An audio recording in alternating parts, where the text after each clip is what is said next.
Evening to our beloved guests and residents at home who are tuned in our different social media platforms and radio stations this evening.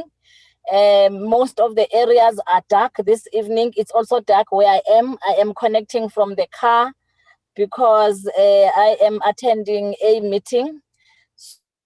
So after this session, I'm having another meeting somewhere in town, and it's very dark. But good evening to all of you, ladies and gentlemen. Welcome to my weekly show known as Talk with the Speaker of Council. My name is Councillor Nhlaka Nedzamba, and I am the Speaker of Council in the city of Johannesburg. Please do follow me on my own social media page, which is Nhlaka Nedzamba on Facebook, and at speaker_COJ on Twitter, as we are live on these platforms. We are busy with our Youth Month series as we are now in Youth Month. As you all know, that June is Youth Month, and our discussion for today looks at youth participation in democracy. The aim is to establish what it will take to boost the involvement of young people in government or local government processes. Before we get into it, ladies and gentlemen, let me take this opportunity to thank our host and partner, Dr. Fundile Nyati, for providing us with this platform. We wish him a speedy recovery as he won't be able to join us this evening. Let me also thank our radio partners, Josie FM, they are here, Eldos FM, Alex FM, Chai FM, and Pulse FM, who continue to support us in our endeavor to educate our communities on various topics relating to council business. And thank you to everyone who has joined in for today's engagement. We know it is cold, but thank you very much for making time. Fellow Joburgers, the Electoral Commission of South Africa has revealed that about 9 million people eligible to vote were not registered to vote. Of these, about 6 million were young people. Alarmingly, less than 20% of eligible first-time voters, those who turned 18 since the last national elections, registered to vote. The election was untimely held with the lowest voter turnout, since 1994. Looking at the trends over the last few years, there's been a systematic decrease in youth participation in elections, but also youth participation in local government processes. We recently held our community-based planning sessions and integrated development planning processes. And one of the challenges that we found was that young people were simply not participating in these processes. As we prepare for our next cycle of planning as local government, we must address the issue of youth apathy. We must plan adequately and efficiently. As part of correcting the wrongs of the past, we must continue to pursue and endeavor to amplify the voices of young people in government planning. And this begins with engaging young people themselves on what it will take for you to engage more with us as government. As you normally say as young people, nothing for you without you. So today's sessions and others to follow are a fact-finding mission to help hear and better understand the views of young people. Ladies and gentlemen, I am excited to host a panel of young people who come from various sectors of society, some in politics, others in academia, and others are staunch activists, and who will assist us to unpack this evening's topic.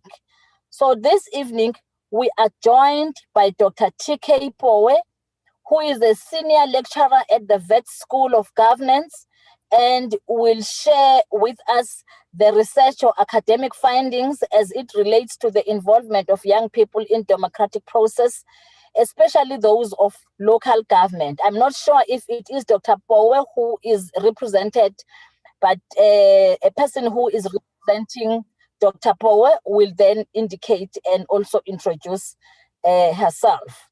We are also joined by Mxolisi Ngwane, who is a political leader and a convener of the Greater Johannesburg ANC Youth League Regional Task Team. Mr. Ngwane is going to give us his perspective as a man who is on the ground and carries the voice of young people on what is causing young people to be apathetic. We are joined by Mr. Mohammed Desai, the Executive Director of the Human Rights NGO, #Africa for Palestine, and National Committee member of the Young Communist League South Africa. Mr. Desai will share with us what it will take for young people to actively and continuously participate in local government processes. We are also joined by Mr. Juliet Solomons, who is from the Community Engagement Unit at the University of Johannesburg, and will help us unpack how, as the city, can do things differently to engage young people. I am honored to host the MMC for Economic Development, Councillor Lawrence Khoza, who is not so young anymore, but young at heart, Councillor MMC Khoza.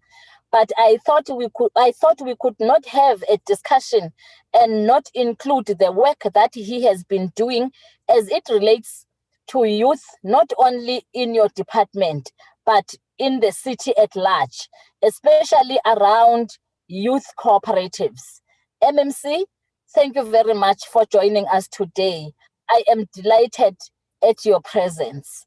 Thank you very much. To all the panel, thank you very much for your presence, and you are most welcome.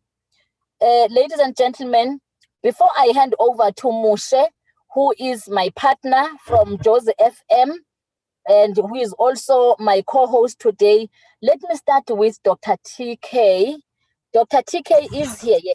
Yes, Dr. TK, please help us unpack and or analyze the state of youth apathy as it relates to their involvement in local government processes. Some young people are well informed about current affairs. They hold passionately expressed opinions about various political issues, from xenophobia to the government's failure to provide basic services. Why then do we see less young people being involved with democratic processes? So, without further ado, over to you, Dr. TK Bowe. All right. Good evening. Can you hear me? Yes, you are audible. Oh, no, thank you. I guess it's good to be not the only person in the dark, because I was a bit worried I was the only person who was going to be in the dark. No, don't worry. It's only Jozi FM who's not. Oh, okay. Are you still there? I think we've lost Madam Speaker, Dr. TK, but I think you can continue. Okay, no, just maybe as a proviso, I'd given my presentation ahead of time. So for those that want to have it, I will. Yeah, it's been presented. I'll try to be quick in doing this, because I think I was given between 2 to 3 minutes. Look, my first answer, I think it's how do I put it? It's the simple answer for me is I put it as a narrative. I think there's two dominant narratives when it comes to institutions or government speaking to youth. There's what I term the almighty status quo of political youth, which is, let me just run it quickly. We have June 1976, be loyal. You have a fight on your hands, be the change you want to be. Then there's always some new topic every year they'll put in. For instance, it could be xenophobia, it could be something which is topical. And then what tends to happen is they invite youth political formations and some civil society, and then there's Youth Day speeches, and it goes on and on and on. Yet, people, put it like this, young people they kind of know how this goes. So what's happened is that there's a new narrative, which it's not new, but it's what I term my second one. It's called the Mover Shaker Youth and Government Partner, which is to say you sometimes get institutions like Umsombomvu Youth Fund who come to speak about, listen, we can do X and Y for you, just put through your business plan. Then there's discussions about the national youth policy for 2020, 2030. Or in the case of the city of Joburg, there's what's called the youth advisory centers where you can just walk in, and the narrative goes on and on and on. Now, these are the two dominant narratives, which I think young people have, in large, have really got a bit tired about, because and I put it to you that they really are not touching on what young people are really concerned about at the moment. If you look at just the statistics of unemployment in the city of Joburg, it says that youth unemployment is estimated to stand about 46.6 in the city. Now, if you're not speaking to that reality, then why would I take my time to go listen to you? And on top of that, there's also and this is maybe where local government is a bit at the mercy of macroeconomics, which is to say, the formal sector is actually slowing down in the amount of jobs that young people can be absorbed into. And then it raises a question: when you're speaking to young people, it's not really good enough for you to simply say, we as local government are speaking to you about issues of unemployment, because we all know how it's going to go. Youth Fund, what government can do to you, what can do for you. But what young people are looking for is, when I come and listen to you, are you actually bringing the private sector on board? And private sector is not just your JSE listed companies, but it's SMMEs and the like. Because what they're looking for is an interface between what they're experiencing as problems, which is clearly unemployment. Some of them want to get into higher education, not necessarily university, but TVET. And some really do want to say, listen, I really do want to start my own cooperative. Might not be a classical business in that sense. And others are saying, listen, I didn't go to varsity and my matric really was not that strong. So I'm looking for you to bring an interface which is going to tell me what the technology is going to be speaking to. Now, I put it to you that these things I've put before you are things which are always missing in youth discussions. And young people, just quoting from the IOL, they say this generation of young people are probably the most technologically savvy, and also ones who are not very shy to opt out of things that they find not to be very important towards them.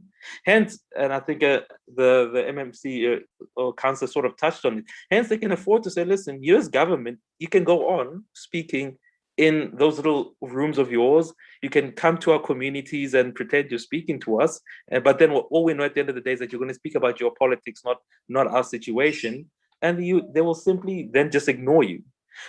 So I want to put maybe a challenge to the city of Joburg and maybe other local governments, is if they could just read a document from the World Bank titled Skills Development.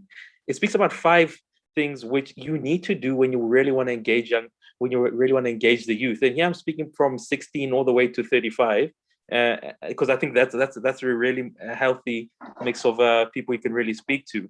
Now, I'm just looking at my time, and I'm thinking if there is a second round, I'll probably touch on them. There are things which I think a 21st century municipality who wants to speak to youth should be concerned with.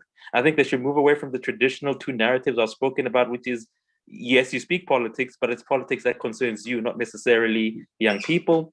And secondly, don't bring institutions of government that say, listen, we're here to help young people, when they really don't have a good track record of doing it, because young people will quickly opt out of such things. And I'll just maybe pause it till then, and then maybe later on one will bring their suggestions to the floor. All right. We thank you so much, Dr. Bowe. We'll just proceed with the discussion. I'm going to involve now the convener of the Greater Johannesburg ANC Youth League Task Team, Mxolisi Ngwane. Ngwane, maybe you can just also, from the point of view of Dr. Bowe, just give us a share sentiments or plight of young people of the city of Johannesburg, because we had the speaker that they are not also participating in the community-based planning and integrated planning programs. Why is that? Maybe you can share that with us. No. Thanks to the speaker, and greetings to all the panelists and the listeners and the viewers of the program of today. Thanks again for this opportunity. But I think, in my view, we need to check the significance of the month of June in the history of this country, because June is not only about speaking about the youth unemployment issues, but remember the 1976 uprising of Soweto, or perhaps the detachment of young people at that particular time, had a discourse, and that discourse was realized. Hence today, issues of education is accessible to young people. But over and above, if you can check the month of June, it's also symbolized the Freedom Charter adoption, which the Freedom Charter adoption that was adopted in 1955. In actual fact, it gave birth to the constitution of this country, where the issues of the constitution are being stated in terms of issues of employment, issues of economic development, issues of education, and etc. They're entrenched in the Freedom Charter document. But just to come to the discussion, as I was just relating, and I concur with my panelist that if we can check the current state essay, it just released the first quarter of its research that was conducted recent months, that the unemployment rate, it has increased drastically. And its impact, it comes as a result of the global pandemic of COVID-19, and which young people are the affected structure of the society. But over and above, if we have to zoom directly to the city of Johannesburg, where 46.6% of young people are unemployed in the city of Johannesburg, which it is an issue that needs a proper attention in relation to the policies of the ANC in Johannesburg, and subsequently to explain the policies of the ANC in Johannesburg and what it seeks to achieve, so that the government and young people, how best they can participate in the processes of local government election, because it is informed by the policies. Now, young people have to participate in the local government process on the basis that the policies that are being implemented in the city are responsive to the issues of youth development amongst young people in the city of Johannesburg. So it is imperative that we then get to the point in terms of the policy that are in place in the city of Johannesburg. But over and above, we need to make sure that young people, for them to participate, they need to be activists, they need to be stakeholders that are participating in the society within our communities in the city of Johannesburg, precisely because we need NGOs to be formulated in our communities. We need entrepreneurs to be established in our communities.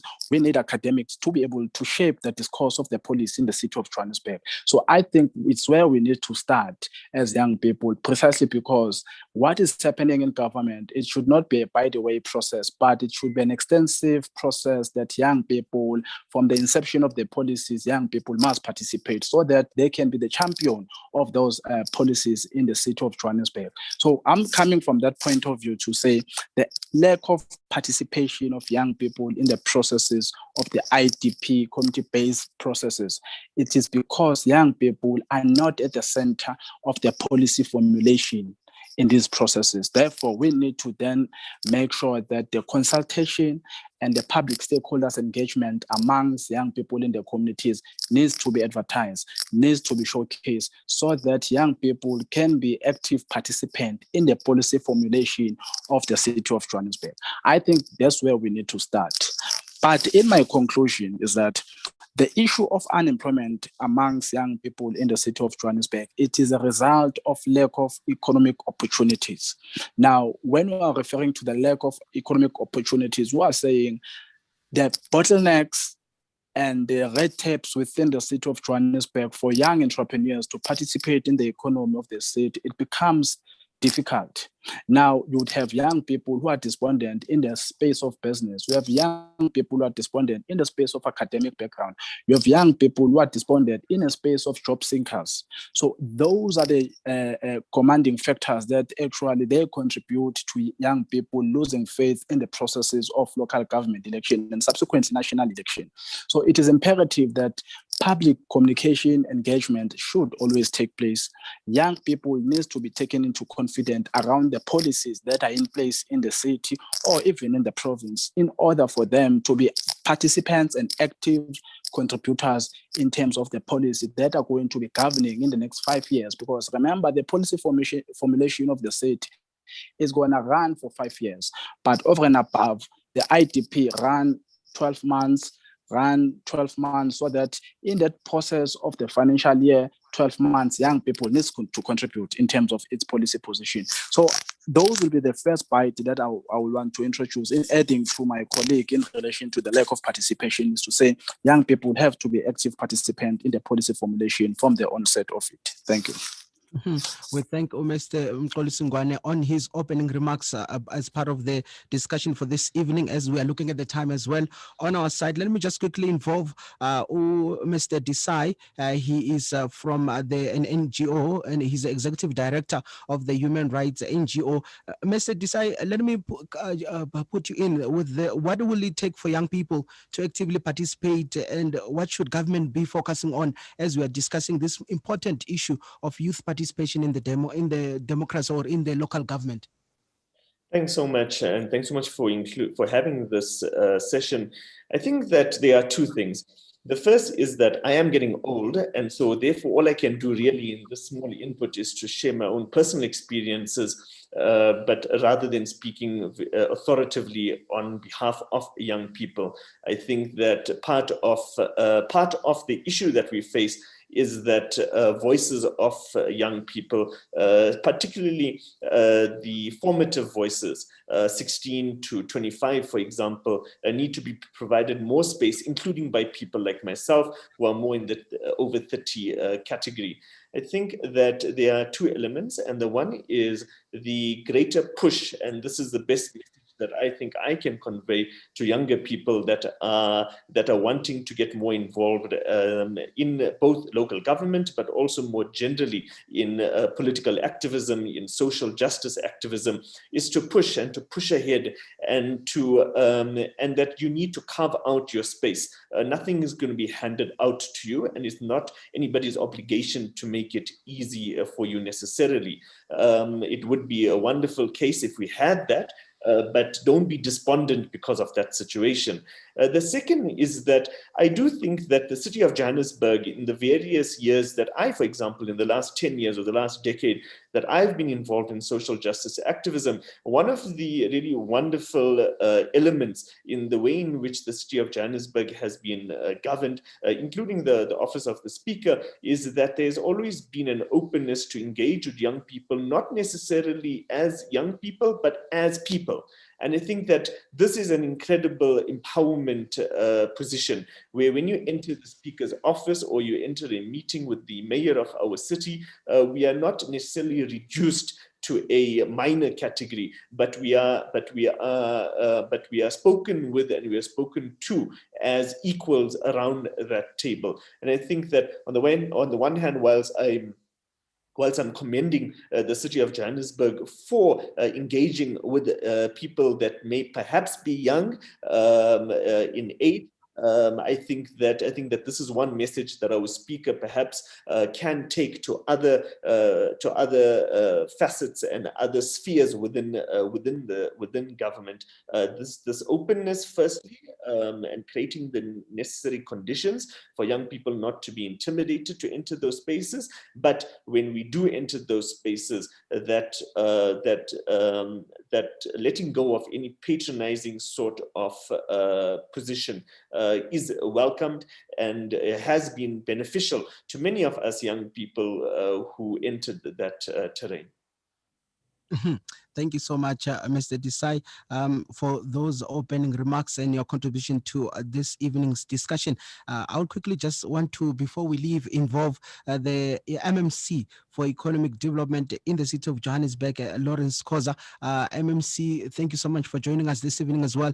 Just maybe as part of your opening remarks, share with us your plans as the economic development, and also expand on youth cooperatives that have been launched around the city for our listeners and to viewers to also understand what the city is doing for young people in the city.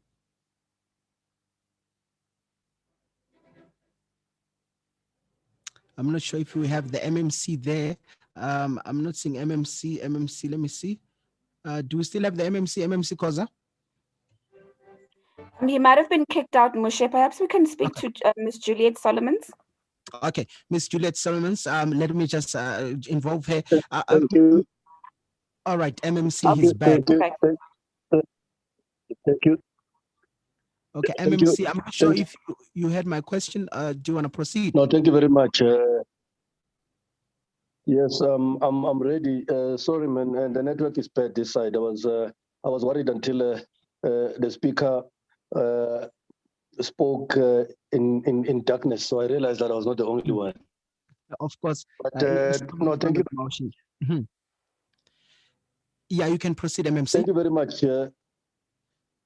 This topic is very dear to some of us because, I think the posture that were taken in the past regarding young people needs a major paradigm shift. Because historically, we took a paternalistic posture that was really about what can we do for young people. So concepts such as caring for the youth, welfare, empowerment, really were dominant concepts in terms of how we approached young people. So we're doing things for young people and not with young people. And I think that we need a major paradigm shift in terms of how we relate to young people. The second point is that I think we should be careful not to reduce democracy to 2 minutes of voting every 5 years. That we look at the participation of young people in terms of the numbers that you get from research institutions and your IEC in terms of young people taking part in elections. Our view is that the democratic process is much more resilient than just 2 minutes of voting. Yeah,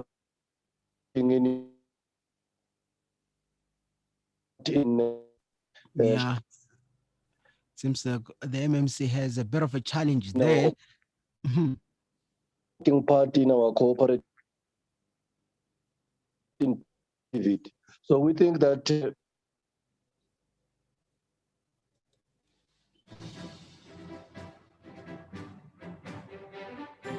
participation of young people is important.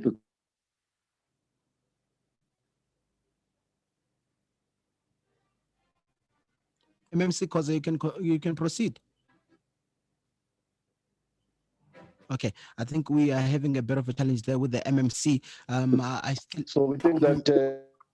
I think we have lost. Okay, he is still around. Yeah, but we're struggling a bit. Yeah, no, I think we are struggling there with the network MMC Khoza, as he was explaining the part of the city of Johannesburg in terms of his department and some of the things that they're doing. I don't know, Speaker, have you joined? In closing for our side, this side, I've heard the Mxolisi Ngwane saying the issue of policy formulation, young people are not really involved in that. And also he said lack of economic opportunities is really a challenge. MMC, Speaker, maybe in closing on our side, you can just allude to that and what do you think those comments, if you have heard also, as I've mentioned. Yes, certainly, Musha, and thank you very much for your participation. I see MMC Khoza, the message is directed to MMC Khoza, since your department is very keen about, MMC Khoza has a problem. Yes, I heard from the participants, particularly Mxolisi as well as Dr. Powe, that what we do as a city does not necessarily resonate with young people. I think that is the reason why we have young people here, because we want their wisdom. We want the young people to tell us how should we engage with young people as the city of Johannesburg. MMC Musha, MMC Khoza is back. Are you going to wait until he? I can be able to take him if his network issues have been sorted out. Load shedding, I know it's a bit of a challenge. I don't know if he's audible. It will be audible now. I can take him, Speaker. MMC, you are given an opportunity to conclude. Yeah. No, it seems like he's still having it looks like MMC still has a problem. Yes, so I was going to say, Musha, maybe Mr. Juliet Solomons would be able to respond to this question. Am I audible? Yes, you are audible. You are MMC. If you can proceed, MMC, we can pick up where we left off so that I can also say goodbye to our family members this side.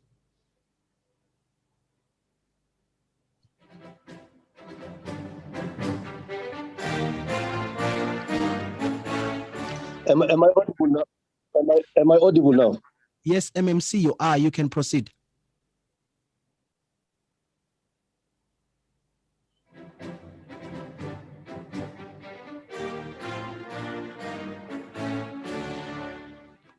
Yeah, it seems like the MMC in the city of Johannesburg, he's having a bit of a 2 challenge. points. Mhm. That we are also involved in we're also involved in skills development for young people, so that young people are given all the skills to participate in our economy, because we think that is important.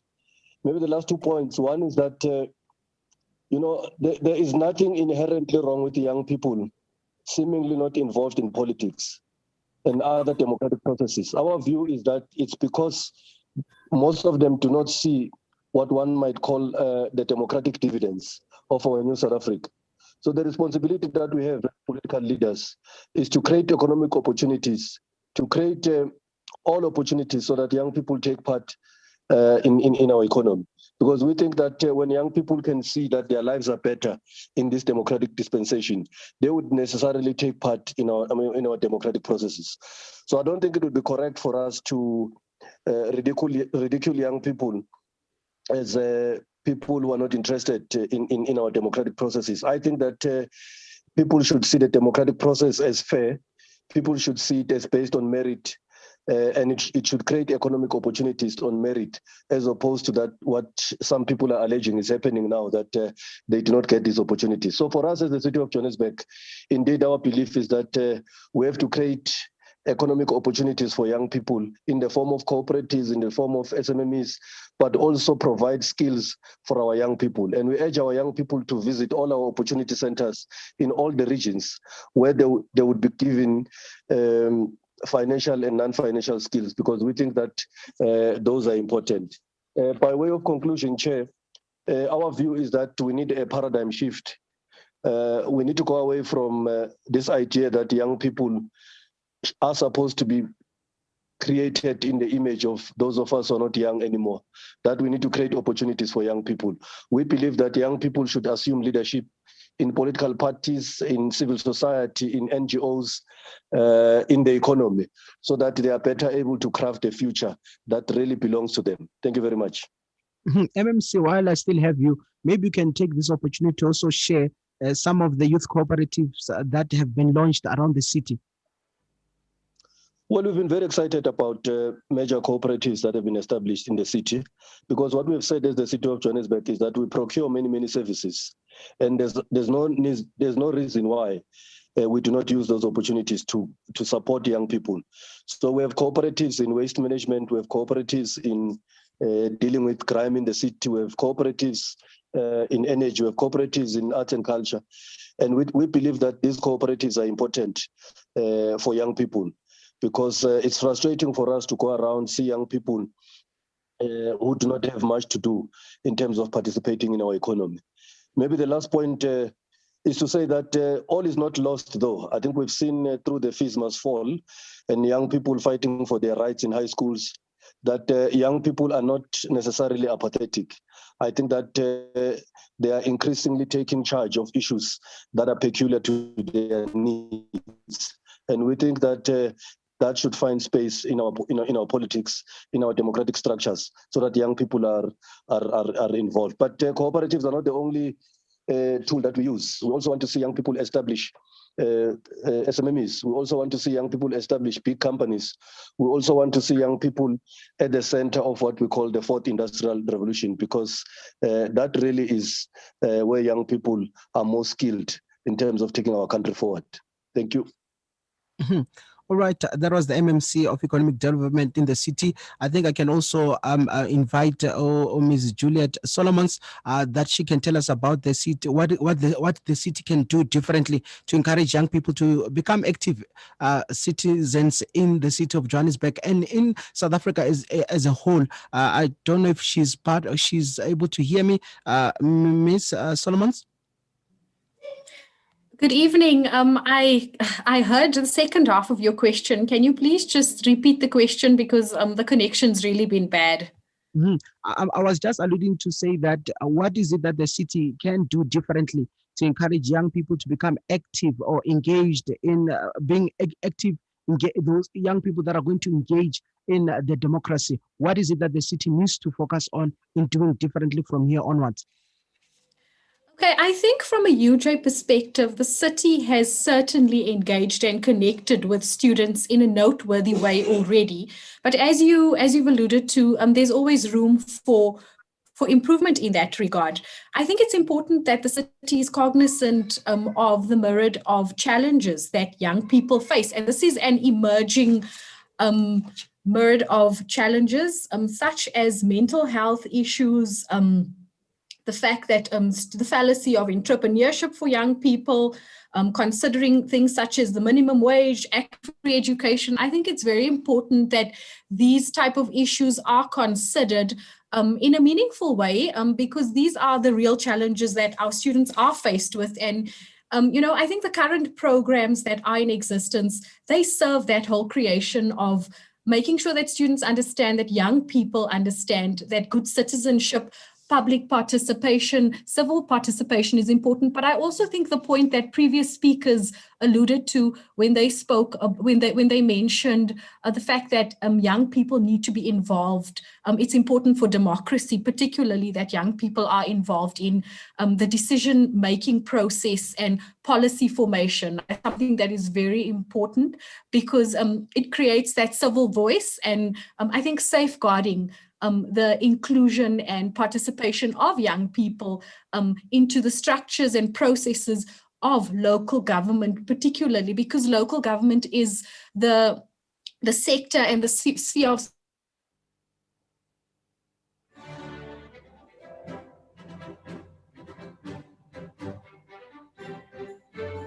Looks like we lost Ms. Solomon's there with regards to the issue of network connectivity. I think that's where we'll leave it for this evening. Speaker, I think that's where we'll conclude this evening's discussion on our site. Thank you so much for participating. I don't know if the speaker has any closing remarks. Thank you very much. Thank you very much to Jozi FM and Jozi FM listeners. We are not closing yet. We will continue until 7:30. But we know that Jozi FM's time has come to an end. We really appreciate Jozi FM listeners for being participants in this civic education. Until we meet again with you, Jozi FM, and your listeners next week, Wednesday. But we are still continuing with the show up until at least 7:30. And yeah, thank you very much, Musha. Thank you, Speaker. All right, that was the Speaker of Council in the City of Johannesburg, Speaker Nhlaka Nedzamba, looking at the importance of youth participation in the democracy of this country. We have heard there from Umabu. Okay, thank you very much. Jozi FM has disconnected from us. The speakers, starting from Mr. Ngwane in particular, as well as Mr. Desai, and I think MMC, you also raised this issue that, young people are not necessarily apathetic. However, Mxolisi said that you do have these programs. We talk about participation of young people, especially in the economic activities of the city, but the access becomes a bit difficult. So I think it is important to go back to say, what is it that we can do better as the city of Johannesburg to reach out to our young people and make sure that our young people become active citizens in everything and all the programs and being part of governing their city, because this is their city. They are the future leaders of this city, whether politically or otherwise, but they are our leaders. So what is it how can we improve communication with young people? Last time, young people said we find them on social media because they are not able to attend our meetings that are physically called because they are boring. I think there's a speaker who spoke about that the meetings that are being called do not resonate with young people. They are boring to them. We went to the platform where we think that young people are active, but still we did not get the full participation from young people when we were shaping the policies of the city in policy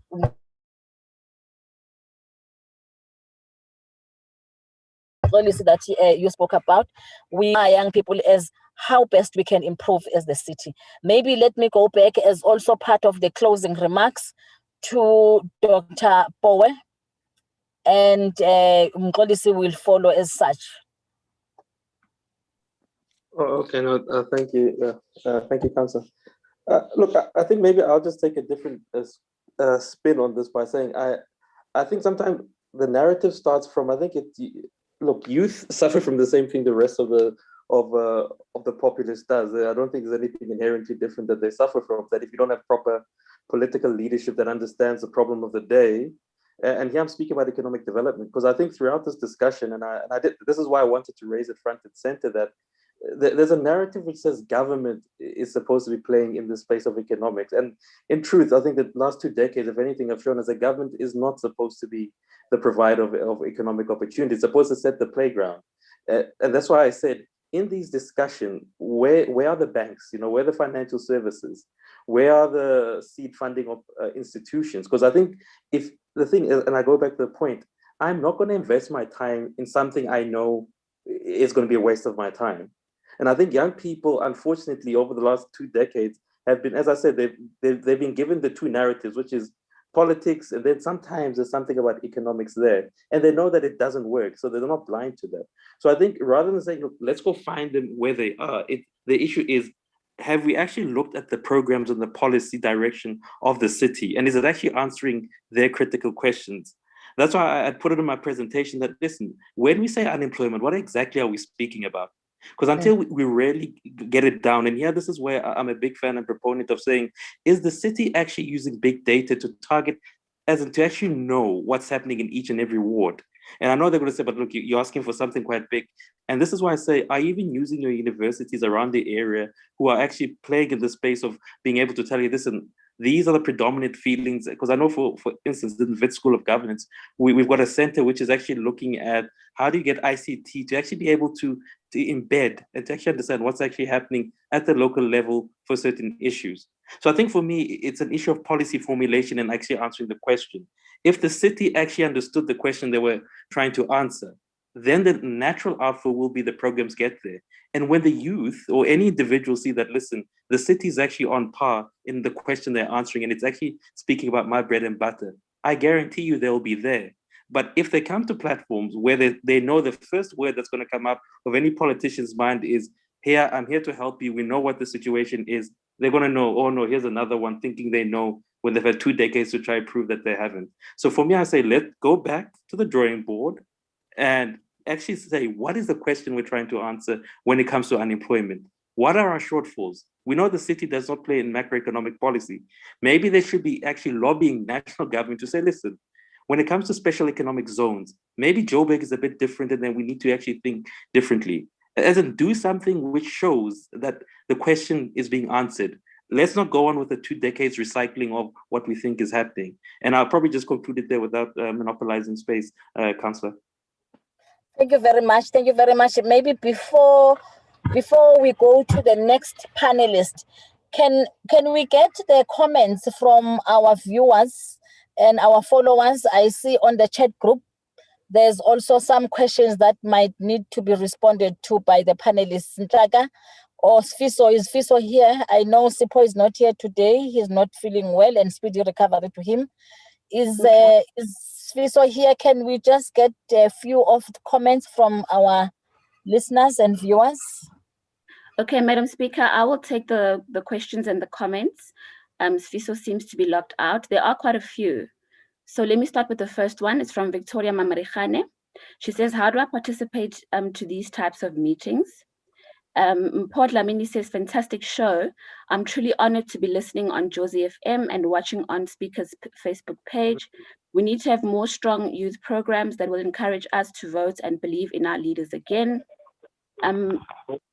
Sipumelele says, government only speaks to youth during Youth Month. This needs to be addressed adequately. Londiwe says, well done, Madam Speaker. We need to continue with these kinds of discussions, and it should not only be during Youth Month. Tandy Laurent says young people also have problems with data and connectivity. How is the city addressing these issues?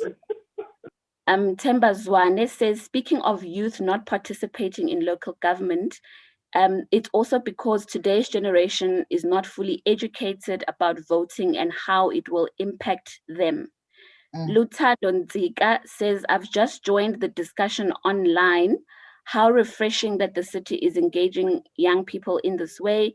We need to have part 2 of this discussion where there is more time. Mandla Lutuli says the city must market its programs more because sometimes communication does not reach us in time as young people, and as a result, we are unable to participate. I'm also going to take some of the comments on the chat. If you can just bear with me, please. Okay. Okay, I think it's Lerato Katlejo Ndlovu. She says, I agree with the current speaker. As the city, we use the blanket approach. We need to change the strategy. Budumelo says, legacies of apartheid combined with poor budgetary and financial management skills, a massive backlog in basic services and infrastructure, regional inequalities in the provision thereof, and sometimes tense social relationships continue to limit opportunities for social and economic development. Additionally, despite progress made, many people remain vulnerable with poverty, unemployment, and health issues remain a factor that continues to promote dependency on government. The ability of government, municipalities in particular, to deliver such services and meet the expectations of the communities remain I've lost this now. Okay, let me just continue. They believe, okay, my apologies, just give me a few minutes. I've lost this on my. The ability of government and municipalities in particular to deliver such services and meet the expectations of the communities remain a contested notion. Capacity, a lack of suitable skills, bureaucracy, and outsourcing of government functions to consultants has been widely blamed for what has been viewed as shabby service delivery by municipalities. These, they believe, are as a result of poor leadership skills, lack of vision, and an inability to deliver while outsourcing functions to unqualified, less experienced contractors. Yeah, that was quite long. I hope we caught it, but it is on the chat. Tsepo Mabizela says, another stumbling block I have personally encountered is getting business spaces to operate. When we approached JPC, they clearly told us that we must wait for them to advertise request for proposal first when we can forward our proposal. That's counter-revolutionary, as we, the community, know what can take us to the promised land, and waiting for the JPC is just a hassle. Madam Speaker, maybe let me pause it there for now. And yeah, thanks. Okay. All right, thank you very much, Nhlaka, and thank you very much to the participants. Our panelists summarily respond to the chat as you do your parting shots. Let me go to Mr. Ngwane. Mr. Ngwane, your parting some of the responses to our viewers. No, thanks, Speaker. Once again, I think the response to the crisis that young people find themselves in the city of Johannesburg, and the only solution is that the economic space needs to be open for young people to participate. And how I mean to say economic space should be open. Remember, we are also in the process of economic recovery plan at the national level, but also at the regional level, we have a economic recovery plan. So that process, it cannot happen in isolation with businesses around the city of Johannesburg, particularly young youth and women in business. So it is important that the bottlenecks should be removed, the red tapes should be removed, and consider Black business that can have business with the city of Johannesburg, but also to agree that skills development needs to be enhanced in the city of Johannesburg for entrepreneurship, because we understand that the economy of any country is also dependent on the SMMEs. But then if the SMMEs find difficult to participate in the economy of the city, therefore it becomes an indictment to the issues of youth development and issues of employment around our communities. So it is important that as young people in Johannesburg, the entrepreneurship needs to be encouraged.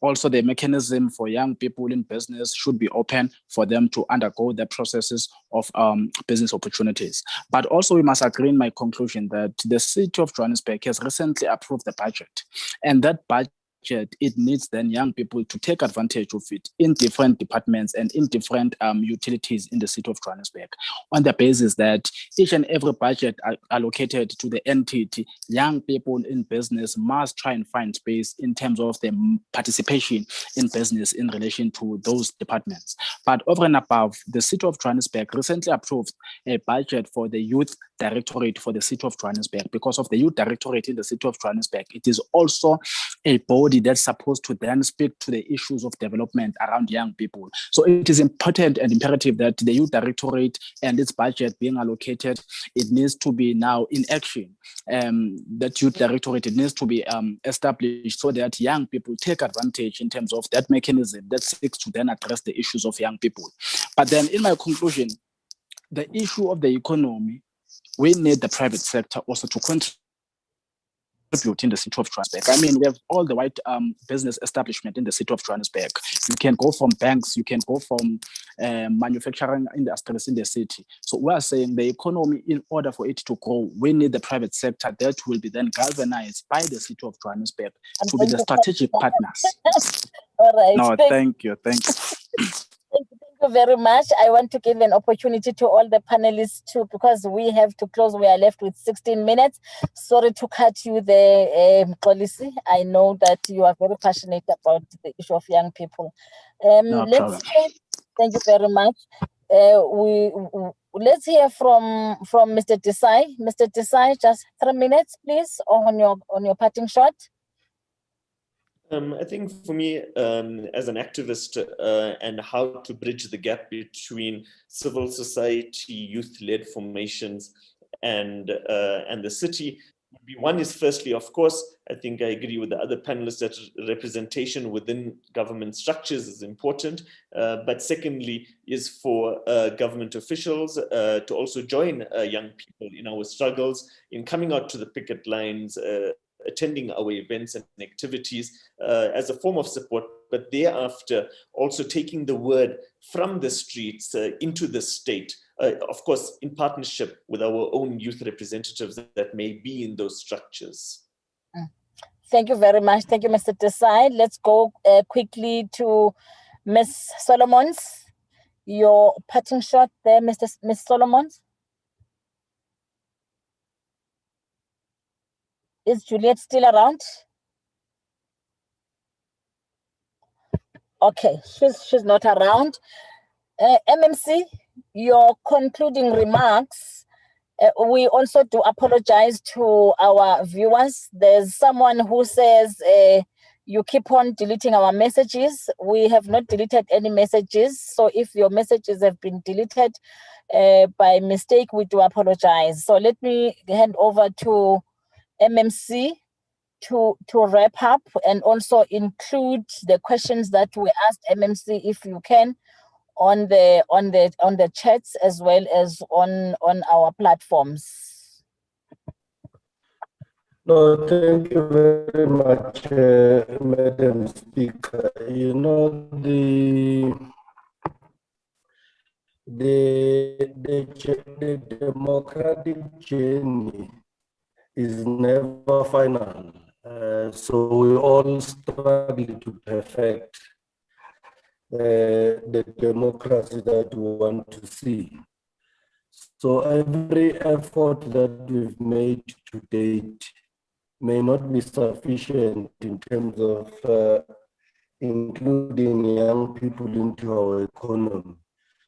But I would say that there are a number of programs that we've put in place. Jobs at work, free Wi-Fi will be deployed in almost all the regions of Johannesburg, with spending a lot of money on free Wi-Fi. One input from have access to data, and we're saying that we Wi-Fi. In fact, we've signed MOUs with the universities of Wits and Johannesburg. We want to position ourselves as a leader in smart cities, and we're quite excited about that because professors are seized with some of these issues on a daily basis, and want to work with those universities to ensure that high value research takes place, and that our services and the offerings that we provide actually speak to the fourth industrial revolution. Of course, when it comes to our projects, we've said that 30% of our projects in terms of value should go to SMMEs and communities where these projects are taking place. So if, for instance, there's a project from City Power, we think that it should employ people in those particular wards, so that at least, when we say there's economic empowerment, it speaks to our people. Madam Speaker, we're very excited about our opportunity centers, and we urge young people to visit them because they provide both financial and non-financial support, and they're everywhere in the city of Johannesburg. In fact, next month, there's a mobile opportunity center that we're launching. There's a bus that we've bought, and this bus will be stopping, primarily targeting young people, so that young people would pose questions on entrepreneurship. We also want to work with young people who have ideas, so that we can help them commercialize those ideas, because we think it's important. Maybe the last 2 points to make is that, we do not think that as the state, we are the only player in terms of creating opportunities for young people. We believe that, we may not agree with the idea that the state has no role in creating opportunities and jobs. We believe that the state does exactly that, but the bulk of the jobs and opportunities, in our view, should come from the private sector. So we think that's important.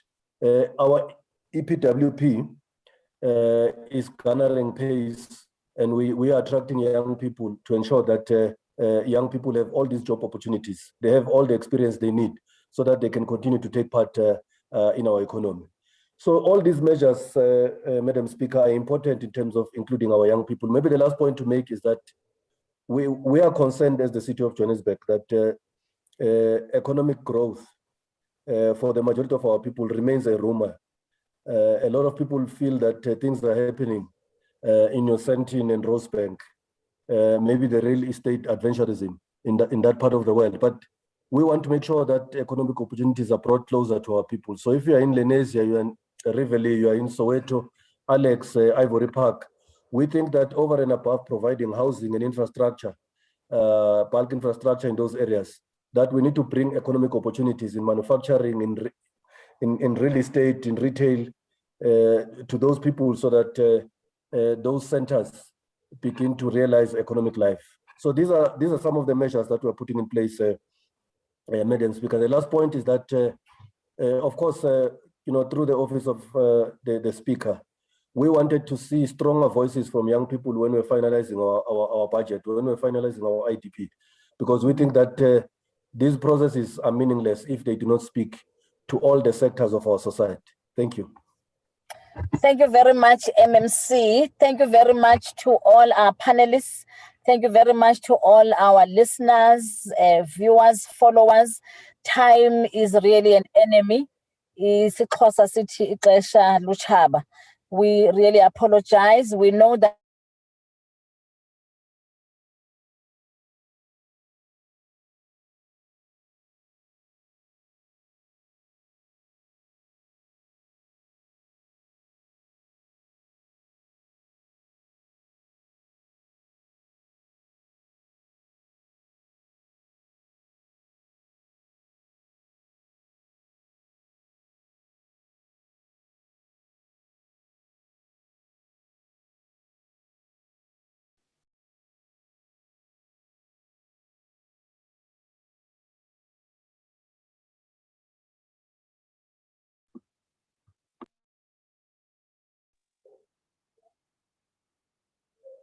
Hello, is anyone still there? Are we done? Madam Speaker, I think we are having trouble hearing you. If you could maybe just give it another shot as you do your vote of thanks or your closing remarks. Nhlaka, we have lost Madam Speaker. Oh, have we? Yeah. Oh, okay. Is it possible maybe to do those, the first question from the No, unfortunately, young we've run man? out of time, Mpumi. We've run out of time, so unfortunately, we're not going to be able to take any more questions. I think what the speaker was trying to do is to do her closing remarks and basically to thank everybody for joining the platform. Unfortunately, we have lost her, so please give me the opportunity to thank everybody on her behalf. Thank you very much, MMC, for your input. We really appreciate it, and thank you to all the panel members. Dr. TK, thank you very much.